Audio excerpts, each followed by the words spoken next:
क्या आपने नोटिस किया, आज इंडियन स्टॉक मार्केट में एक अजीब सा सस्पेंस देखने को मिला। एक तरफ निफ्टी लगातार तीसरे दिन रेड जोन में क्लोज हुआ, तो दूसरी तरफ सेंसेक्स आखिर के मिनट्स में घूमा और ग्रीन में बंद हुआ। स्क्रीन पर चाहे जितना भी कंफ्यूजन दिख रहा हो, मार्केट के अंदर एक बहुत बड़ी कहानी चल रही है। एक तरफ क्रूड ऑयल का धमाका और जियोपॉलिटिकल टेंशन, तो दूसरी तरफ हमारे अपने DIIS का 2000 करोड़ रुपीस से ज्यादा का बम्पर सपोर्ट। तो क्या कल मार्केट में एक बड़ा बाउंस बैक आएगा या फिर गिरावट और गहरी होगी? चलिए पूरी कहानी को एकदम आसान भाषा में समझते हैं। आओ पहले समझते हैं कि आज मार्केट में हुआ क्या और क्यों हुआ। आज बेंचमार्क इंडिसेस का मूड थोड़ा मिक्स्ड रहा। निफ्टी 50 लगभग 40 पॉइंट्स गिरकर 24,395 के पास क्लोज हुआ, लेकिन BSE सेंसेक्स ने फैग एंड बाइंग की बदौलत 113 पॉइंट्स की तेजी दिखाई और 78,079 के लेवल पर बंद हुआ। अब आप पूछेंगे कि निफ्टी और सेंसेक्स में ये अलग-अलग दिशा क्यों? लेकिन ग्लोबल फ्रंट से एक अच्छी खबर भी आई। US CPI inflation cooling down होकर 3.4% पर आ गई है। इससे यूएस फेडरल रिजर्व के रेट कट की उम्मीदों को बूस्ट मिला है, जो इमर्जिंग मार्केट्स जैसे इंडिया के लिए लॉन्ग टर्म में एक पॉजिटिव सिग्नल है।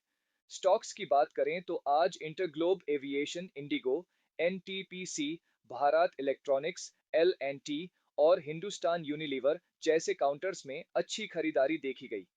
इसके अलावा हमारे डोमेस्टिक म्यूचुअल फंड्स और इंस्टीट्यूशंस DIIS ने जबरदस्त कॉन्फिडेंस दिखाते हुए 2076 करोड़ रुपीस की नेट बाइंग की है। DIIS के पास SIP और डोमेस्टिक रिटेल मनी का स्ट्रॉन्ग फ्लो है, जिससे उन्होंने लगभग ट्रिपल अमाउंट इन्वेस्ट करके मार्केट में एक सॉलिड फ्लोर बना दिया है। डेरिवेटिव्स सेगमेंट को देखें तो पुट कॉल रेशियो PCR फिलहाल 0.77 पर स्टैंड कर रहा है। जब PCR 0.80 के नीचे जाता है, तो इसका मतलब है कि मार्केट शॉर्ट टर्म में ओवरसोल्ड जोन के पास पहुंच रहा है, जहां से सडन रिकवरी या बाउंस बैक के चांसेस बन सकते हैं। मार्केट के इस दबाव का सबसे बड़ा कारण था क्रूड ऑयल और जियोपॉलिटिक्स। मिडिल ईस्ट में यूएस ईरान स्टैंड ऑफ और स्ट्रेट ऑफ हॉर्मुज के टेंशंस की वजह से ब्रेंट क्रूड ऑयल अभी भी $88 से $89 पर बैरल के आसपास ट्रेड कर रहा है।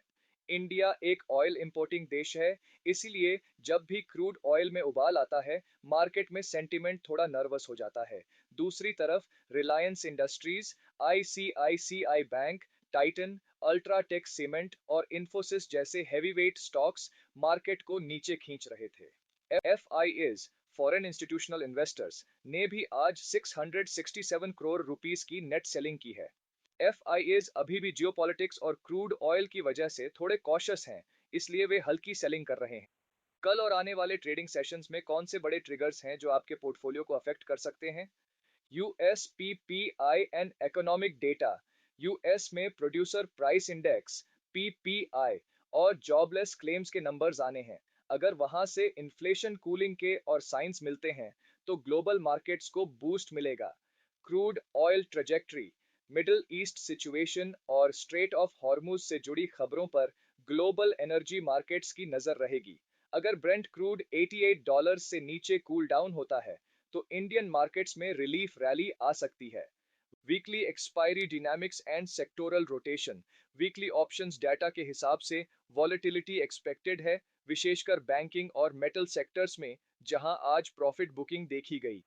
अब इन सभी data points, global cues, technical indicators और PCR को मिलाकर कल का मार्केट आउटलुक क्या बनता है? कल के लिए हमारा मार्केट सेंटिमेंट आउटलुक कैटेगरी है।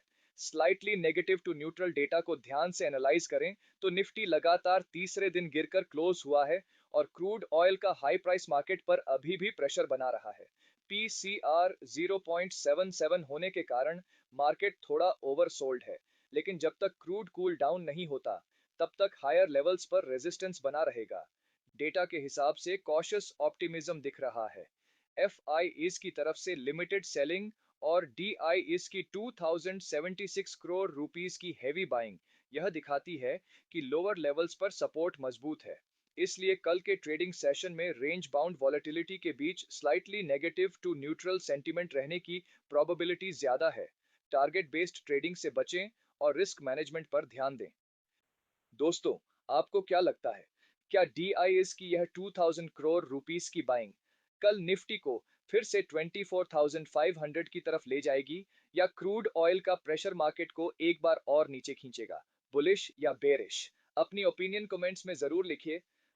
डिस्क्लेमर, यह वीडियो सिर्फ एजुकेशनल और इंफॉर्मेशनल पर्पस के लिए है। इसमें किसी भी तरह की स्टॉक बाय या सेल रिकमेंडेशन नहीं है। स्टॉक मार्केट में इन्वेस्टमेंट मार्केट रिस्क्स के अधीन है। कोई भी फाइनेंशियल या इन्वेस्टमेंट डिसीजन लेने से पहले अपने SEBI रजिस्टर्ड फाइनेंशियल एडवाइजर से कंसल्ट जरूर करें।